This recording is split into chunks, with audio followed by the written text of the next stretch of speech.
والصلاة والسلام على رسوله المصطفى أما بعد فأعوذ بالله من الشیطان الرجیم بسم اللہ الرحمن الرحیم. محترم حضرات، السلام علیکم ورحمۃ اللہ وبرکاتہ. آج سے 1400 سال پیچھے چلے جائے جب لڑکیوں کو زندہ دفن کرنا فخر کی بات سمجھی جاتی تھی. عورتوں کو صرف عیش کا سامان سمجھا جاتا تھا. جب عرب کا جاہل معاشرہ عورتوں کو صرف رنگ محفل سمجھا جاتا تھا. جب ماں و بہنوں کی عزت خاک میں ملائی جا رہی تھی. جب یورپ میں ابھی اس بات پر تحقیق جاری تھی کہ عورت بھی انسان ہوتی ہے یا نہیں. جب افلاطون جیسا فلسفی یہ کہہ رہا تھا کہ ہاں عورتوں میں بھی جان ہوتی ہے. جب بخراج جیسا دماغی یہ کہہ رہا تھا کہ عورتیں ایک فندہ ہے جو تم مردوں کو پھنسانے کے لیے بنایا گیا ہے. غرض یہ دنیا کی کوئی شام ایسی نہ تھی جو عورتوں کی تذلیل پر ختم نہ ہوتی ہو، اور کوئی صبح نہ تھی جو عورتوں کے لیے غم کا پیغام نہ لاتی ہو. ایسے خوفناک ماحول میں نبی آتے ہیں، اسلام کا پیغام لاتے ہیں، کائنات کے لیے محبت کا پیغام لائے ہیں، جو رحمت ہی رحمت، شفقت ہی شفقت تھے. وہ اس ظالم معاشرے کے خلاف یک و تنہا کھڑے ہو جاتے ہیں اور پوری طاقت کے ساتھ اعلان کرتے ہیں، اے لوگو عورتوں پر ظلم و ستم بند کرو، وہ بھی تمہاری طرح ایک انسان ہے. استوصوا بالنساء خیرا، لوگو عورتوں کے ساتھ بھلائی کا معاملہ رکھو. وَلَهُنَّ مِثْلُ الَّذِي عَلَيْهِنَّ بِالْمَعْرُوفِ، مردوں کی طرح ان عورتوں کے بھی کچھ حقوق ہوتے ہیں. یہ آواز کیا آئی، ہر طرف کلیاں کھل اٹھی، بہاروں پر بہار آ گئے. آج معصوم کلیوں کو جینے کا حق مل گیا.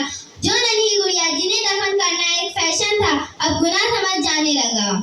آپ نے عورتوں کے اتنے حقوق بیان کیے کہ حجۃ الوداع سے لے کر اپنی وفات تک بھی اس کا بار بار تذکرہ فرماتے. مردوں کو عورتوں کا محافظ بنا دیا، ان کا حقوق کا نگراں قرار دیا، اور ایسے اصول بنائے کہ رہتی دنیا تک اس کی مثال نہیں لائی جا سکتی. چنانچہ آپ کے فرمان کے مطابق عورت اگر ماں ہے تو فرمایا الجنۃ تحت اقدام امہاتکم، جنت تمہاری ماں کے قدموں کے نیچے ہے. عورت اگر بیٹی ہے تو والدین کے لیے جہنم سے بچنے کا ذریعہ بنا دیا. عورت اگر بہن ہے تو بھائی کے لیے رحمت اور محبت بنا دیا. عورت اگر بیوی ہے تو ایک طرف سے باعث سکون قرار دیا اور دوسری طرف فرمائے خیرکم خیرکم لاہلی، تم میں سب سے بہتر وہ ہے جو اپنی بیوی کے ساتھ اچھا ہو. عورت اگر عام مسلمان خاتون ہے تو اسے اسلامی بہن بنا دیا اور حکم دیا کہ ان سے اپنی نظروں کو نیچے رکھا کرو. غرض اسلام نے عورتوں کو جو مقام مرتبہ دیا ہے وہ کسی مذہب میں نہیں، کسی دھرم میں نہیں، جس کا تقاضا ہے کہ ہماری عورتیں اسلام کے قدموں میں نثار ہو جائیں، اسلام کے دیے گئے رفعات و عزت پر قربان ہو جائیں. مگر افسوس کہ آج مائیں بہنیں اسلام کے ان عظیم احسانات کا شکریہ ادا کرنے کے بجائے اسلام کے مخالف کام کر رہی ہے. اسلام کے مقابلے مغرب کی الٹی تہذیب گندے کچر کو زیادہ اہمیت دے رہی اور دن پر دن آزادی نسواں کے بجائے جھوٹے علم برداروں کے چنگل میں پھنستی جا رہی. میں ان تمام لوگوں سے پوچھنا چاہتی ہوں، بتاؤ وہ تمام لوگ جو عورتوں کی آزادی کی بات کرتے، ہر کام میں، ہر آفس میں، ہر بزنس کی لائنوں میں عورتوں کی حصہ داری کی بات کرتے ہیں، پردے کو عورت کی آزادی کے خلاف سمجھتے ہیں، شوہر کی اطاعت کے ساتھ گھر میں رہنے کو قید خانے کی تصویر قرار دیتے ہیں، بچوں کی تربیت کے لیے گھر میں رہنے کو ظلم گردان دیتے ہیں. آخر ان لوگوں نے عورتوں کے حقوق کے لیے کیا کام کیا ہے؟ آج جہیز کے نام پر عورتوں کو مار دیا جاتا ہے. ملک کے کونے کونے سے عصمت داری کی خبریں آ رہی ہے. پوری دنیا میں ہر ایک منٹ میں 2 عورتوں کی زبردستی عزت لوٹی جاتی ہے. سینکڑوں لڑکیوں کو ماں کے پیٹ میں ہی مار دیا جاتا ہے. آخر یہ آزادی کی دعوے دار عورتوں کے حقوق کی جھوٹی لڑائی لڑنے والے ان معصوموں کو حق کیوں نہیں دلاتی؟ ان کے لیے کوئی سخت قانون بنا کر ان ظالم درندوں کو کیفر کردار تک کیوں نہیں پہنچاتی؟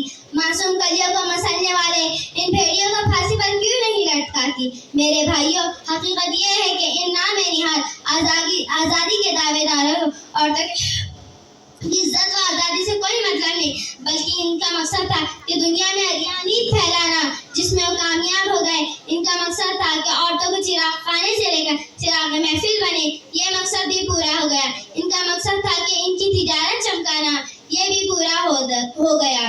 چنانچہ آج دیکھیے کہ 1 روپے کے معمولی سامان پر عورتوں کا آدھا جسم کالا فوٹو چپکائی گئی ہے. اچھی چیز سے لے کر بری چیزوں میں عورتوں کی فوٹو چپکائی گئی ہے، جس کا مقصد تھا کہ گراہک اس سامان کی طرف متوجہ ہو جائے. کیا ہمارا